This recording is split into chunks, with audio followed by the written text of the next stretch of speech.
PT Kereta Komuter Indonesia memastikan penumpang KRL tidak perlu lagi menyeberang rel saat transit di stasiun Manggarai. Hal ini setelah dilakukan perubahan pola operasional KRL pada Minggu 28 Mei akibat kegiatan switch over Manggarai yang kelima pada Jumat 27 Mei mulai pukul 20 dan berakhir pada Sabtu pukul 2 dini hari.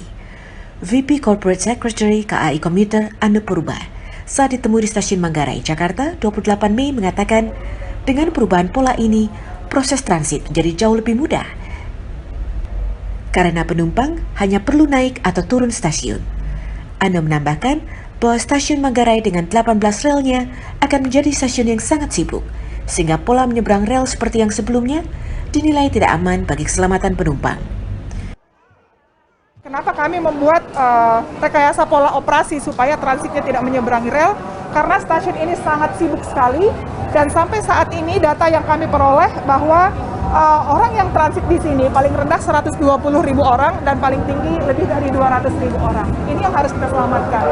Mudah-mudahan adaptasi ini semakin cepat, pola operasi kami semakin optimal, dan pembatasan kecepatan ini kami bisa terus lakukan perbaikan. Anu juga menyampaikan bahwa pekerjaan secara fisik baik rel maupun listrik aliran atas sudah selesai pada Sabtu pukul 2 dini hari. Adapun terjadinya penumpukan penumpang lantaran kecepatan kereta dibatasi 20 km per jam melalui area-area yang di-switch over demi memastikan keselamatan penumpang. Dari Jakarta, Egan Suyartaji, Kantor Berita Antara, mewartakan.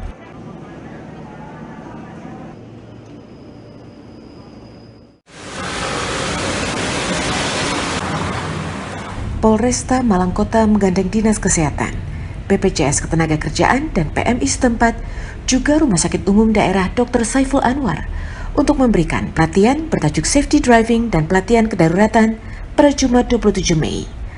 Pelatihan yang dilaksanakan di ruang Sandika Satyawada Mapolresta setempat ini diikuti sebanyak 55 orang pengemudi ambulans. Kapolresta Malang Kota, Komisaris Besar Polisi Budi Hermanto mengatakan pihaknya akan mengatur keberadaan dan operasionalisasi ambulans di wilayahnya guna mengoptimalkan pelayanan bagi masyarakat. Sehingga hal-hal yang menjadi kebutuhan para pengemudi ambulans seperti pengawalan dan surat izin mengemudi bagi yang belum mengantongi akan dibantu. Pasalnya, meski mengemudikan kendaraan berperalatan medis yang mengangkut orang sakit atau korban kecelakaan, jika tidak sesuai standar operasi dan melanggar aturan yang berlaku, tetap akan mendapatkan sanksi. Selain itu, pelatihan ini diperlukan untuk mencegah terjadinya kecelakaan lalu lintas. Diketahui saat ini di Kota Malang, Jawa Timur, tidak hanya rumah sakit, klinik, dan puskesmas yang memiliki ambulans. Partai politik, komunitas, perusahaan swasta, dan organisasi keagamaan pun memilikinya, bahkan lebih dari satu unit, sehingga keberadaan ambulans perlu ditata.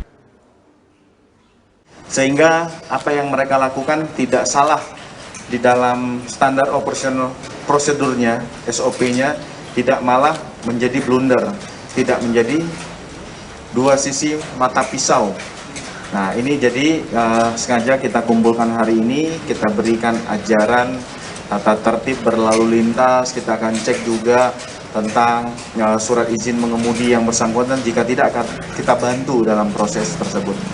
Karena terus terang RSSA pun selama ini sudah menjalin kerjasama dengan PMI, dengan PSG, tapi kita tahu bahwa komunitas ambulan itu sangat luas dan sangat banyak, dan karena itu ide mengkoordinasikan, mengakomodasikan para relawan ambulan komunitas ini menjadi sangat-sangat penting dan sangat kita dukung karena akan memberikan nilai dan manfaat untuk masyarakat.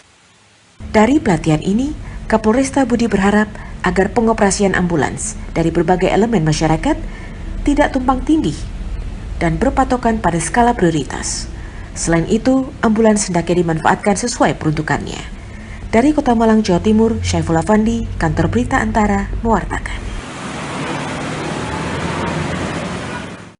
Sahabat Antara, situasi lockdown masih berkelanjutan.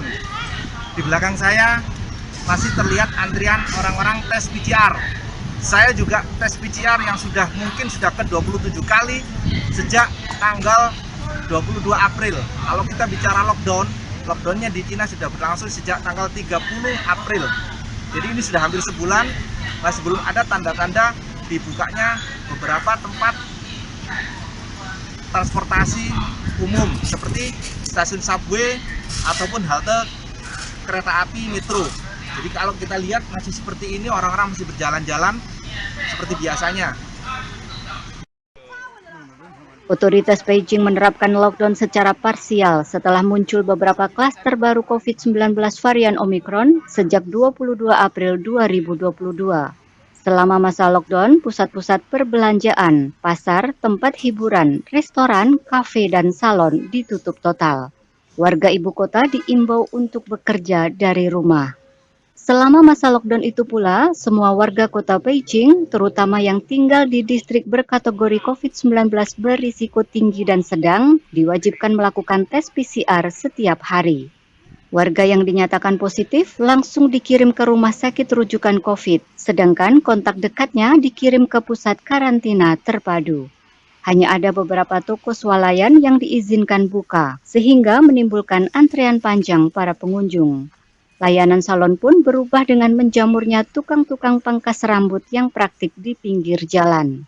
Demikian halnya dengan pedagang sayur juga turun ke jalan untuk menawarkan dagangannya.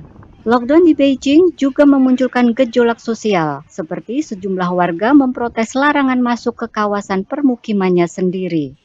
Setelah berlangsung selama 37 hari, lockdown di Beijing diperlonggar, namun situasi ibu kota belum sepenuhnya pulih.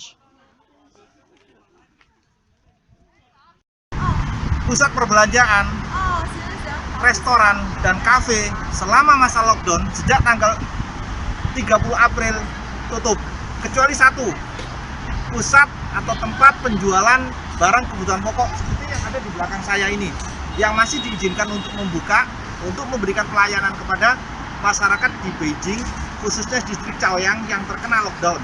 Jadi mereka masih boleh membuka, masyarakat masih boleh datang untuk berbelanja agar supaya masalah logistik, masalah kebutuhan hidup sehari-hari mereka tercukupi.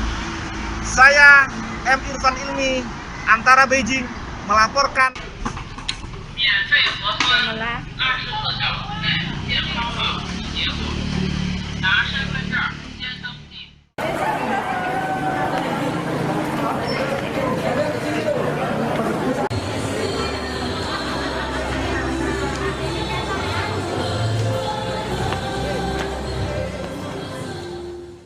Walaupun masih akan berlangsung pada tahun 2024, berbagai isu tentang pemilu sudah marak beredar di tengah masyarakat. Berbagai kampanye terselubung hingga terang-terangan dari lembaga atau ormas untuk mendukung tokoh tertentu mulai digaungkan. Namun warga Muhammadiyah diimbau tidak mudah terbawa suasana yang menggiring ke tujuan politik. Karena seperti dikatakan Sekretaris Umum Pimpinan Pusat Muhammadiyah Abdul Mukti dalam acara Halal Bihalal Pengurus Daerah Muhammadiyah Kota Malang, pada 29 Mei bisa saja para tokoh yang saat ini diisukan akan maju menjadi bakal calon presiden bukan pilihan kita. Atau bisa saja tidak mau dicalonkan atau mencalonkan diri. Untuk itu, warga Muhammadiyah diimbau Mukti senantiasa berpolitik dengan menjaga persatuan dan kerukunan. Tidak mengumbar fanatisme atau dukungan secara berlebihan kepada tokoh tertentu, serta selalu meletakkan dalam konteks kepentingan bangsa dan negara yang lebih besar. Dia menegaskan berpolitik itu baik dan mulia. Tapi semuanya harus dilaksanakan dengan akhlak dan juga dengan semangat, di mana kita harus rukun, kita tetap harus bersatu, walaupun mungkin ada perbedaan pilihan partai politik atau mungkin nanti juga perbedaan calon presiden dan wakil presiden. Sangat membantu terhadap perkembangan di Kota Malang. Inilah yang dinamakan Gus Dur dulu madani, tamadun, menjadikan Kota Malang menjadi masyarakat yang tamadun. Walaupun begitu, Muhammadiyah tidak memungkiri jika saat ini sudah ada beberapa kadernya yang menjadi tim sukses atau memberikan dukungan ke salah satu tokoh yang dikabarkan akan menjadi bakal calon presiden di pemilu 2024. Namun semua diimbau untuk menjaga persatuan serta mewaspadai informasi dan perkembangan, utamanya di media sosial.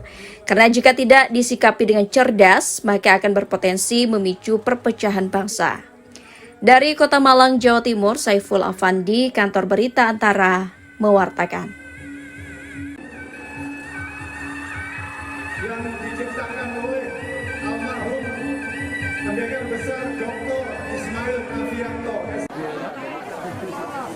Periksa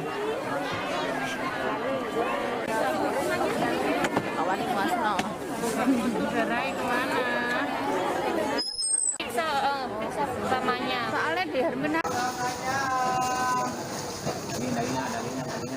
Wabah penyakit mulut dan kuku PMK muncul di berbagai daerah di Indonesia. Wabah ini menyerang hewan ternak seperti sapi.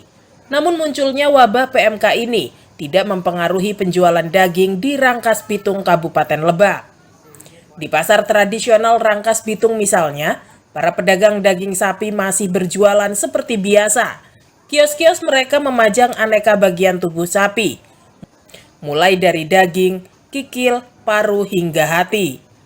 Menurut salah seorang pedagang daging, wabah PMK tidak mempengaruhi penjualan daging sapi di pasar. Namun memang diakui pedagang, penjualan daging sapi masih lesu lantaran harganya yang masih tinggi, bukan karena wabah PMK. Pedagang berharap agar harga daging sapi kembali turun, sehingga masyarakat kalangan menengah ke bawah dapat turut mengkonsumsi daging sapi. Oh enggak ada pengaruh, enggak ada. Cuma sepinya mah mungkin dari harga aja lagi masih tinggi. Masih ada kalau langganan ya, cuma yang biasa pakai 5 kilo paling pakai 3 kilo, 2 kilo. Ya karena kan dari harga masih melambung. Enggak ada pengaruh untuk penyakit kulit dan kuku itu enggak ada. Enggak ada. Enggak dipermasalahin gitu ya kalau penyakit itu. Salah seorang warga mengatakan, pihaknya tidak terpengaruh soal adanya wabah PMK pada daging sapi. Pembeli meyakini daging yang dijual di pasar Rangkas Bitung aman dan sehat.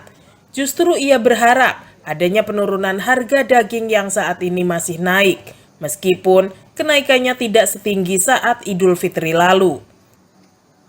Beli daging 4. Ya buat selamatan. Insya Allah enggak. Oh iya ya. Emang enggak. Kita percaya aja lah. Kilonya 15. Nah, udah mulai normal lah. Soalnya kemarin hari raya kan lebih tinggi. Diketahui harga daging sapi saat ini di pasar Rangkas Bitung berada di kisaran Rp150.000 per kilogram. Untuk memastikan daging yang dijual merupakan daging yang sehat, para pedagang tersebut hanya mengambil daging sapi lokal. Dari Kabupaten Lebak, Banten, Rangga Eka Putra, Kantor Berita Antara mewartakan.